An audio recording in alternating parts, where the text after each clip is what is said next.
Ambassador Kethval had been living on Earth for 2 standard cycles, and he still could not understand humans. His species, the Sindari, had evolved on a peaceful world of warm oceans and flat grasslands. They had never needed to fight for survival. They had never faced true danger. When the Sindari discovered space travel, they did so slowly and carefully, testing every system 1,000 times before using it. Humans were different. Humans were terrifying. Kethval stood at the observation post in the mountains of a region called Colorado. His forearms were wrapped tightly around his thin body, and his large eyes blinked against the bright sunlight, reflecting off the snow. The air was thin here, and he was wearing a breathing mask to help his lungs work properly. Even with the mask, he felt dizzy and weak. Next to him stood Katie Marsh, his human liaison officer. She was a small female with brown hair tied back from her face. She wore a thick jacket and heavy boots, but she did not seem bothered by the cold or the thin air. She was drinking something hot from a metal container and smiling at the mountain in front of them. The mountain was called Long's Peak. It rose 14,000 feet into the sky, a massive wall of gray rock and white ice. Clouds wrapped around its highest points, and the wind made a screaming sound as it passed over the sharp edges. To Kethval, it looked like death given physical form. "Why are we here?" he asked, his voice thin and nervous. Katie pointed toward the base of the mountain. "See those 3 figures down there? Those are the kids I told you about. Danny Cortez, Ryan Peters, and Megan Walsh. They're going to climb to the top." Kethval looked through his magnification device. He saw 3 small humans wearing colorful jackets and carrying large bags on their backs. They were attaching ropes to their bodies and checking metal tools that hung from their belts. They moved with an easy confidence that made Kethval's stomach turn. "They are children," he said slowly. "Teenagers," Katie corrected. 15 years old, all 3 of them. "That is very young. They are cubs," Katie laughed. "I guess you could call them that." Danny's been climbing since he was 8. Megan started at 10. Ryan's the newest, but he's been training for 2 years now. Kethval watched as the 3 young humans began walking toward the mountain. They were laughing and pushing each other playfully, as if they were going to a party instead of climbing a frozen death trap. "The equipment they carry," Kethval said. "You told me it was stolen." Katie made a face. "Borrowed. Danny took it from his older brother's garage. His brother is a professional mountain climber. He has the best gear money can buy. So the cubs took equipment without permission and are now going to climb a dangerous mountain with it." "That's about right." Kethval felt his 3 hearts beating faster. "And you are not going to stop them?" Katie shook her head. "They've done this climb before." "Well, Danny and Megan have. They know what they're doing. But they are children. Kids climb mountains all the time on Earth. It's a pretty normal hobby, actually." Kethval stared at her. He could not tell if she was joking. Humans often made jokes that he did not understand, but her face was calm and serious, and she continued to sip her hot drink as if nothing unusual was happening. He turned back to watch the 3 cubs. They had reached the base of the mountain now and were beginning the first part of their climb. The initial slope was not too steep, covered in loose rocks and patches of old snow. Danny was in front, his dark hair visible beneath a bright red hat. Megan walked behind him, her blonde ponytail swinging with each step. Ryan came last, smaller than the other 2 but moving with determination. "Why do they do this?" Kethval asked. "What is the purpose?" Katie thought about it for a moment. "Because it's there, I guess. Because it's hard. Because when you stand on top of a mountain, you feel like you can do anything." That is not a logical reason. Humans aren't always logical. Kethval had noticed this. In his time on Earth, he had seen humans do many things that made no sense. He had watched them jump out of perfectly good aircraft, with nothing but fabric to slow their fall. He had seen them dive deep into dark oceans where the pressure could crush metal. He had observed them running for hours through burning deserts, not because they were being chased, but because they wanted to see if they could. The Galactic Council had many names for humans. Deathworlders was the most common. It referred to the fact that Earth was a dangerous planet, filled with natural disasters, deadly predators, and extreme weather. Any species that evolved on such a world had to be tough to survive. But Kethval had come to believe that humans were more than just tough. They were something else entirely, something that had no word in his language. The three cubs were climbing faster now. They had left the rocky slope behind and were moving onto steeper ground. Danny stopped to hammer a metal spike into a crack in the rock, then attached his rope to it. The other two followed, clipping their ropes to the same spike.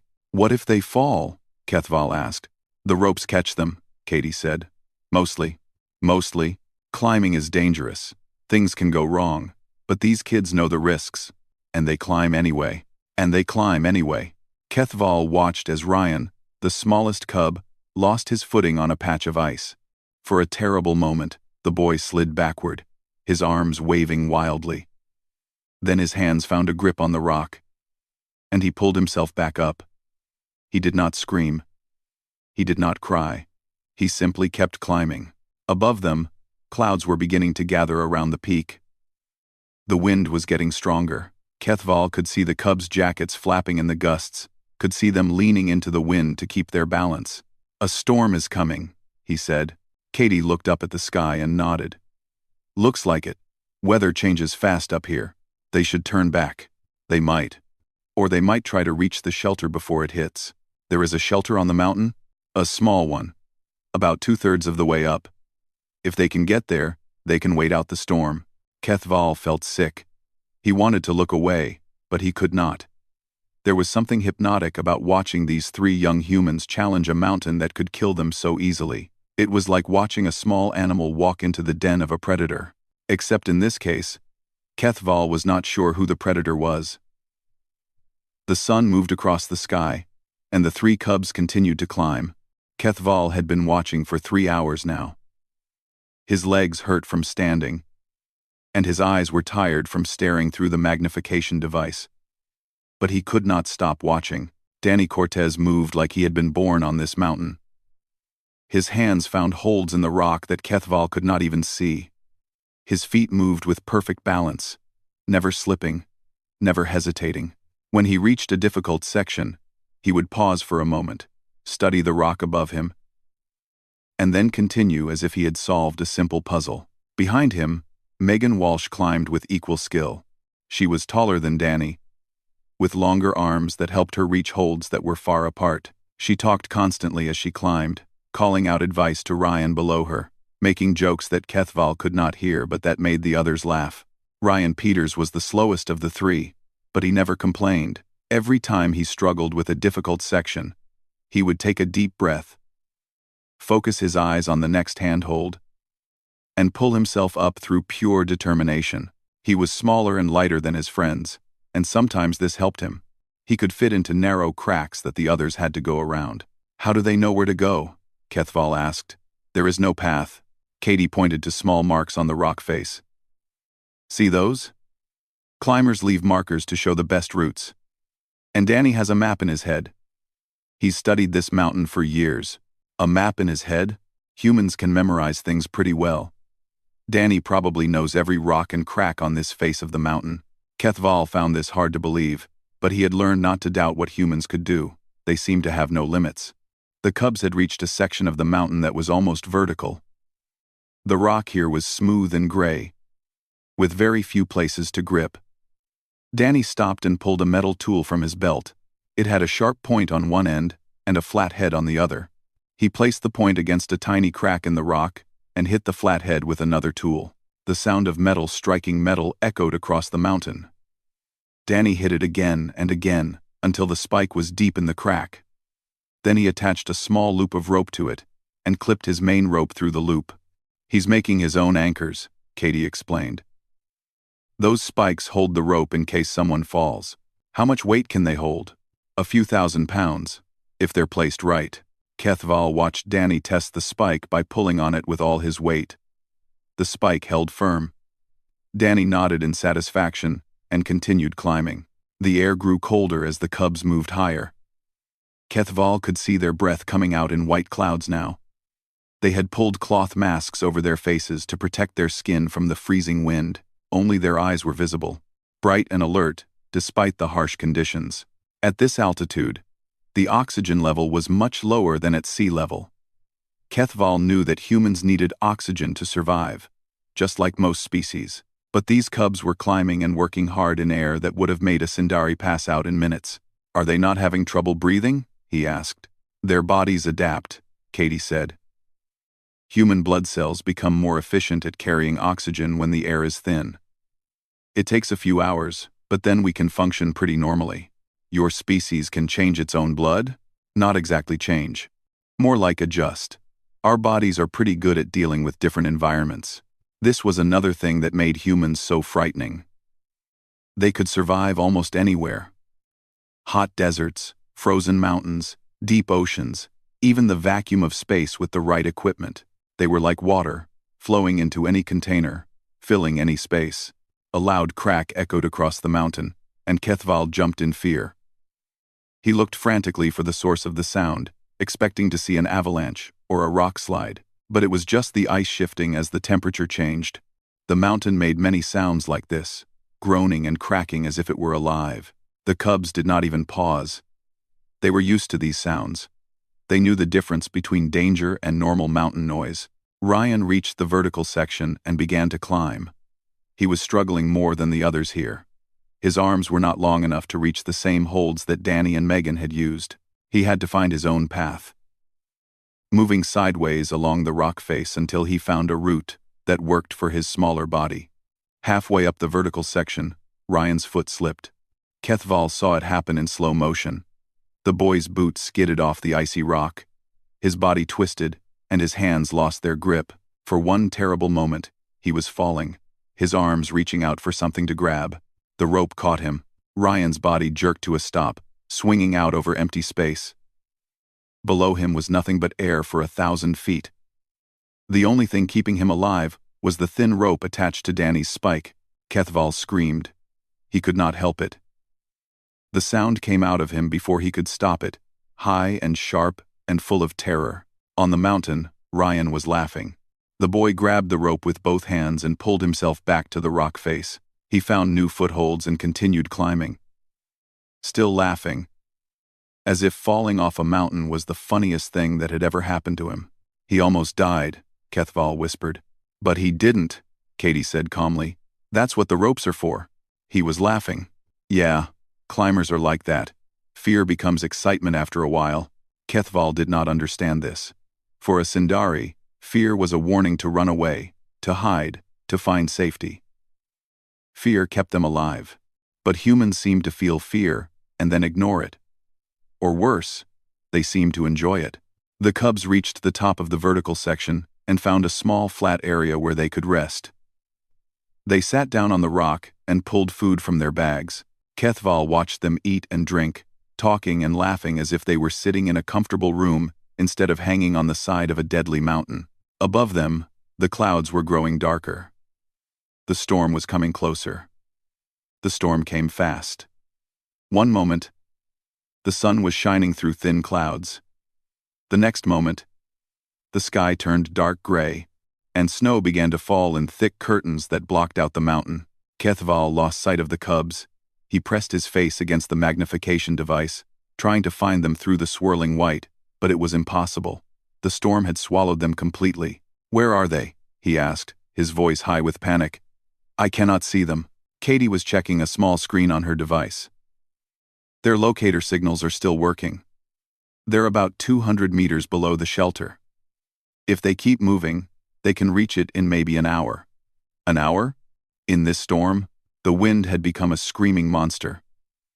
Even at the observation post, miles from the mountain, Kethval could feel it pushing against his body. He could not imagine what it must be like up there, on the exposed rock face, with nothing between you and the full power of the storm. "They need to be rescued," Kethval said. "Send a flying vehicle. Get them off that mountain." Katie shook her head. "No aircraft can fly in this weather.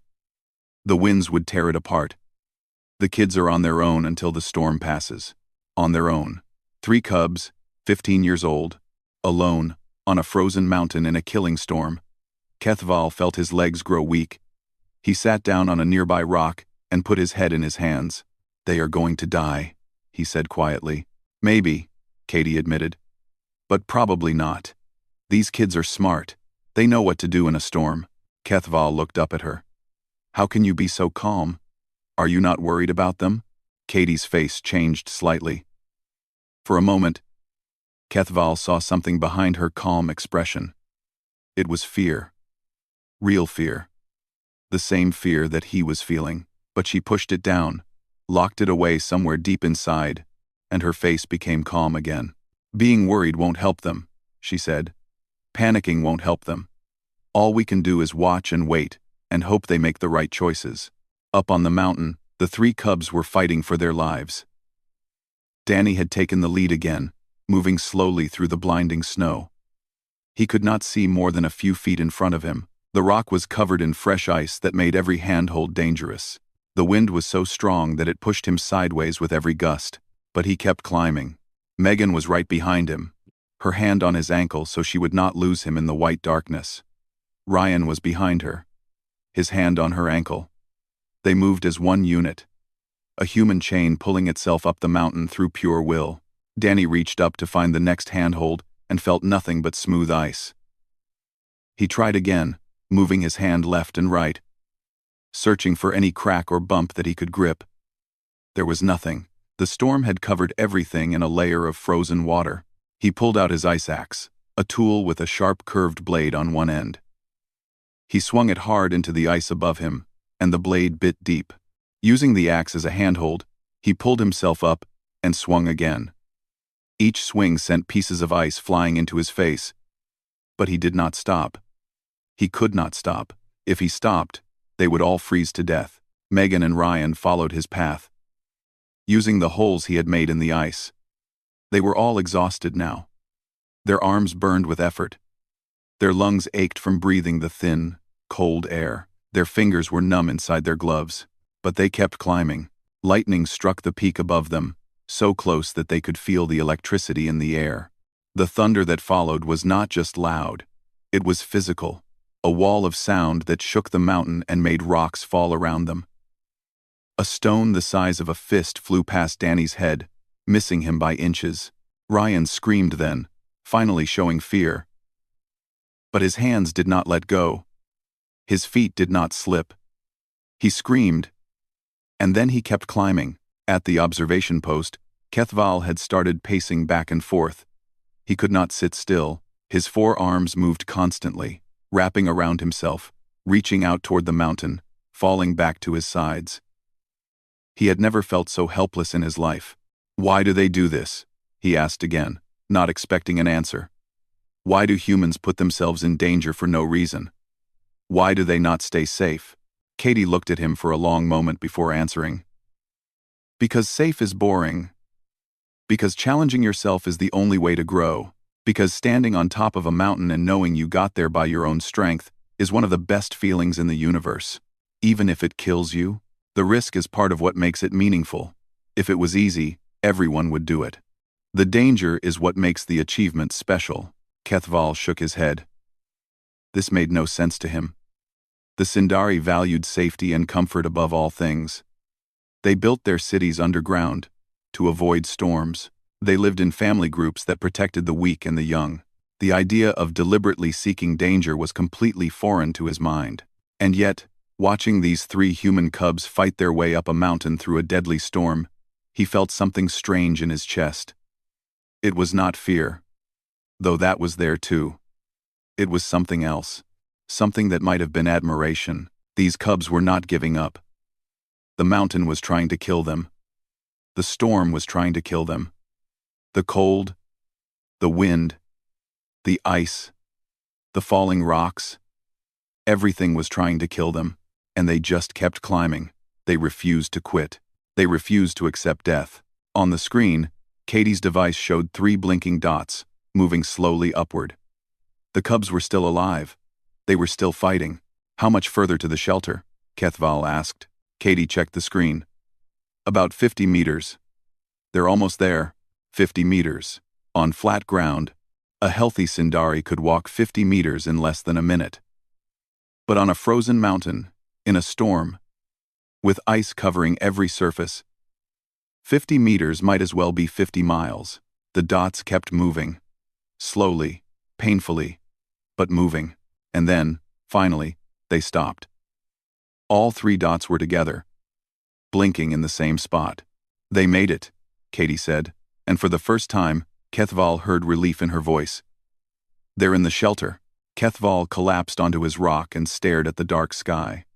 The storm was still raging. The wind was still screaming. But somewhere up there, 3 human cubs were safe and warm, waiting for the chance to keep climbing. He did not know whether to laugh or cry. The storm lasted through the night.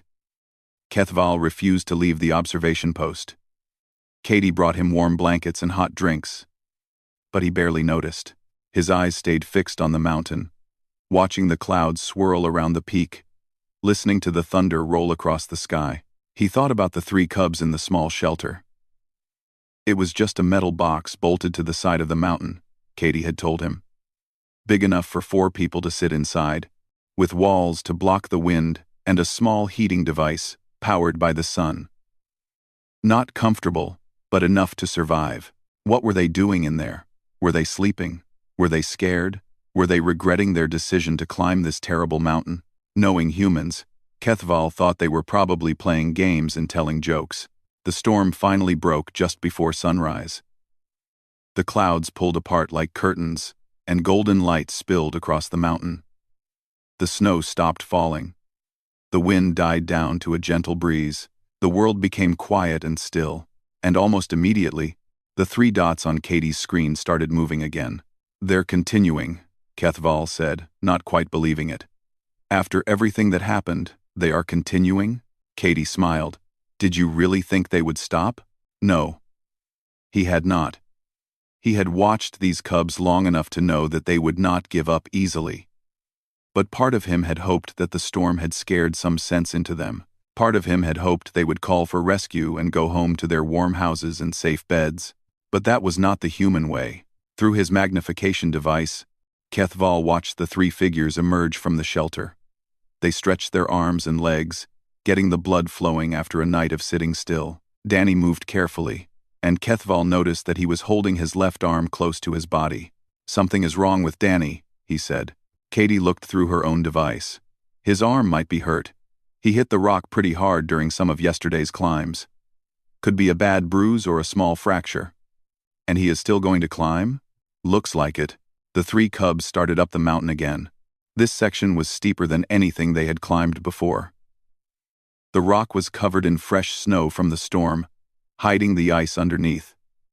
Every step was dangerous. Every handhold had to be tested before they could trust it. Danny was having trouble. His left arm was clearly causing him pain.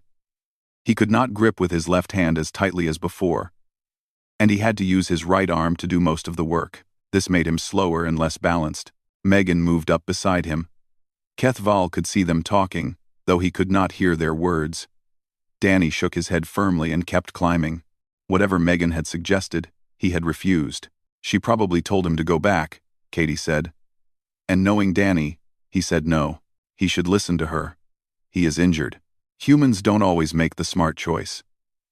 Sometimes, we make the stubborn choice. The cubs continued upward.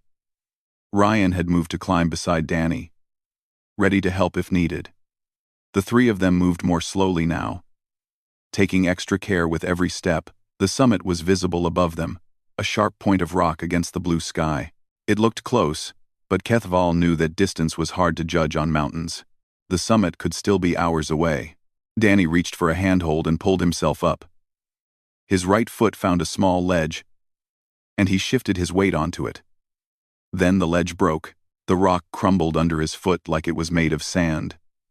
Danny's body tilted backward, away from the mountain. His right hand grabbed for the rock, but found only air. His left arm reached out, but the pain made him slow, and he missed his grip by inches. He fell. Kethval watched in horror as Danny's body dropped through empty space. The boy turned as he fell, his arms and legs spreading wide, reaching for anything that might save him.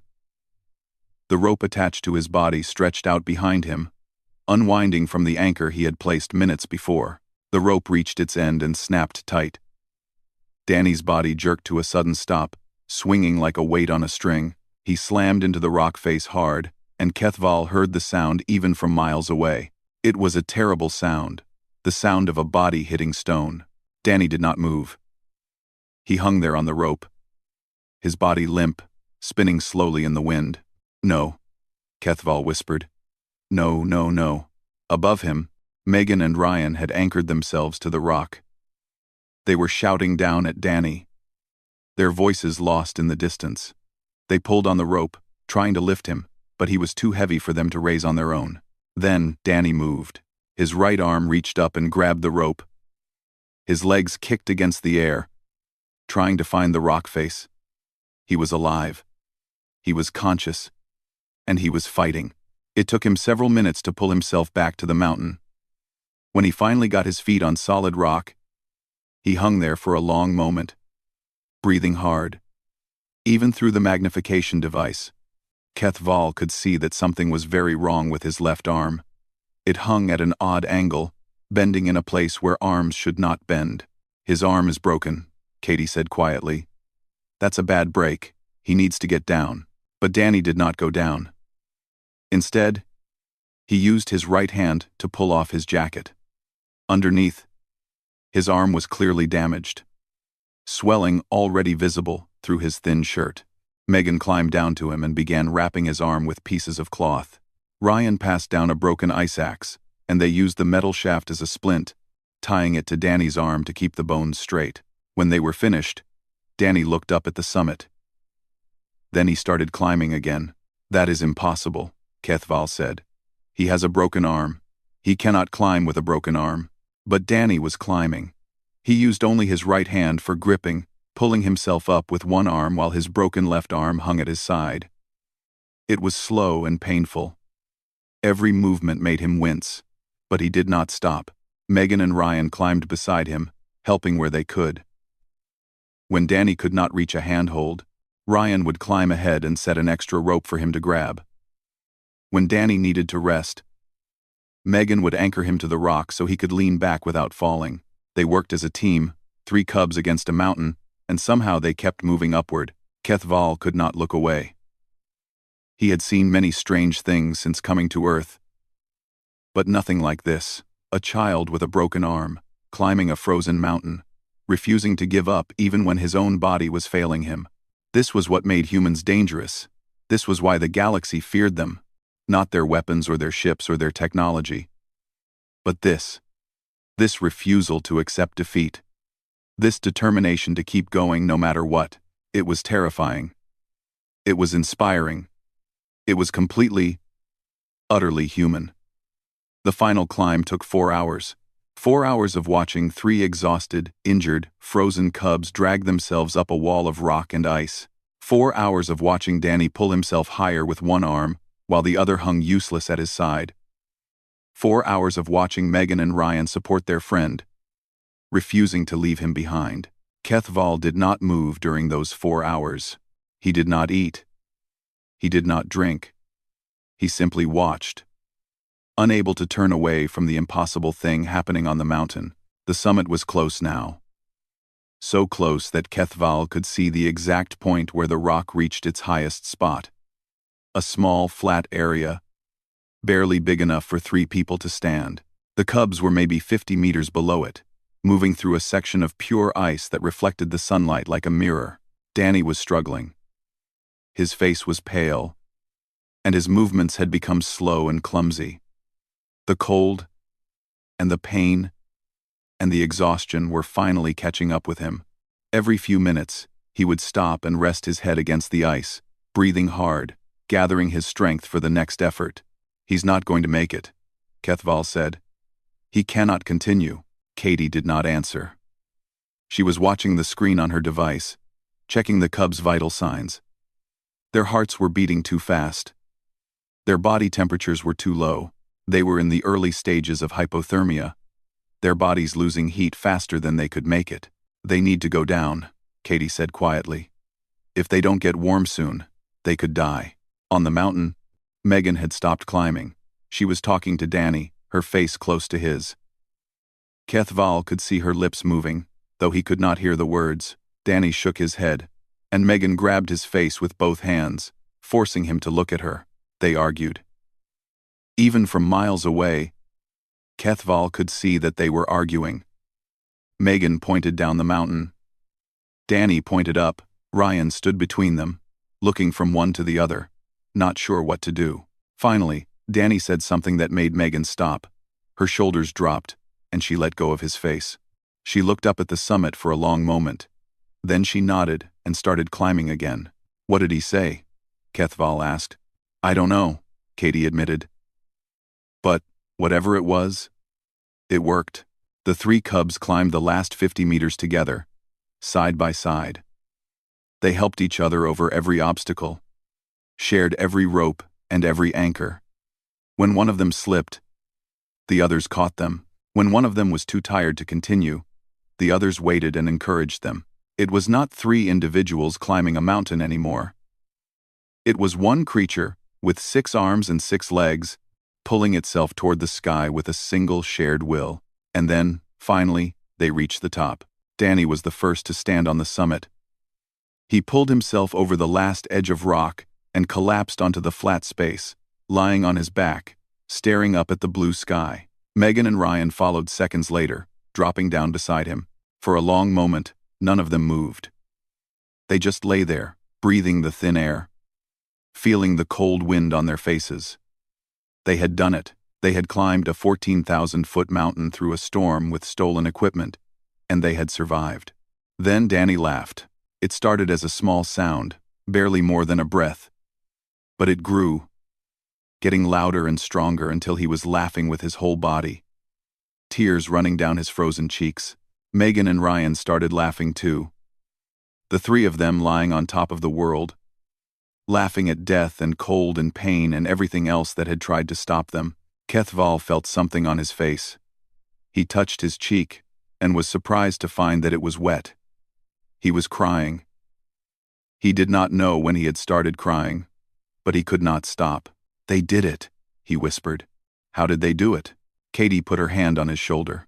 Her eyes were wet too, though she tried to hide it. "That's humans for you. We're too stubborn to know when we're supposed to die." The rescue helicopter arrived an hour later, after the cubs had taken pictures at the summit and begun their slow descent. The aircraft landed at a safe spot lower on the mountain, and medical workers climbed up to meet them. They carried Danny down on a stretcher, his broken arm wrapped in proper bandages now, his face peaceful as pain medication finally gave him relief. Megan and Ryan walked down on their own, exhausted but proud. When they reached the helicopter, they both looked back up at the summit one last time. Then they climbed inside and flew away. Kethval watched the helicopter disappear over the mountains. Then he sat down on his rock and tried to understand what he had just witnessed. 3 cubs, 15 years old, stolen equipment, a deadly mountain, and a killing storm. A broken arm that should have ended the climb hours before it actually ended. And through all of it, they never gave up. They never stopped fighting. They just kept climbing. "I need to make a report to the Sindari Council," Kethval said finally. "They need to know about this." "What are you going to tell them?" Katie asked. Kethval thought about it for a long time. He thought about all the things he had seen since coming to Earth. The aircraft jumpers and the deep-sea divers and the desert runners, the cities built in earthquake zones, and the towns rebuilt after floods. The endless, relentless, unstoppable drive of humanity to challenge the universe and win. "I will tell them the truth," he said. "I will tell them that humans are not just survivors. They are something more. Something that has no word in our language." He paused, searching for the right way to express it. "They are beings who look at impossible things and refuse to believe they are impossible. They are beings who face death and laugh. They are beings who climb mountains with broken arms, because giving up is simply not something they understand how to do." Katie smiled at him. "And what recommendation will you give the council?" Kethval remembered Danny's face as he pulled himself up that last stretch of rock. He remembered Ryan laughing after nearly falling to his death. He remembered Megan leading her friends through a blinding storm because someone had to lead. And she was the best person for the job. "I will recommend 3 words," he said. "Do not provoke." Katie laughed. But Kethval was not joking. The galaxy was full of powerful species. The Sindari had their technology.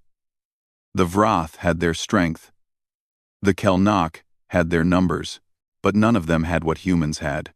None of them had the madness to climb a mountain just because it was there. None of them had the stubbornness to keep going when their bodies were broken. None of them had the fire that burned inside every human heart, pushing them to do impossible things for no reason other than to prove that they could. That was what made humans dangerous. That was what made them special. And that was why Kethval would never, ever forget the day he watched 3 cubs try to scale a mountain with stolen equipment. It was terrifying. It was beautiful. It was the most human thing he had ever seen.